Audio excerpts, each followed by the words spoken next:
আসসালামু আলাইকুম। ঘুমন্ত মানুষের আত্মা কোথায় চলে যায় বলতে পারেন?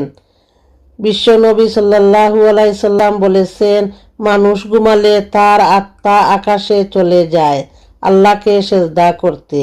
যে ব্যক্তি পবিত্র অবস্থায় ঘুমায় সে আল্লাহর আরশের কাছেই সিজদা করে। যে ব্যক্তি অপবিত্র অবস্থায় ঘুমায় সে আরশ থেকে দূরে গিয়ে সিজদা করে।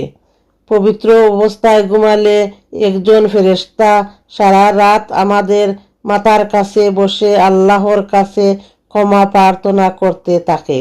এই দোয়াটি যে সকালে 7 বার আর সন্ধ্যা 7 বার পড়বে, মহান আল্লাহ তাআলা দুনিয়া ও আখিরাতের যে কোনো প্রয়োজন পুরা করে দিবেন ইনশাআল্লাহ। দোয়াটি হলো হাসবি আল্লাহু লা ইলাহা ইল্লাল্লাহু ওয়া আলাইহি তাওয়াক্কালতু ওয়া রাব্বু আরশিল আযীম। আমিন।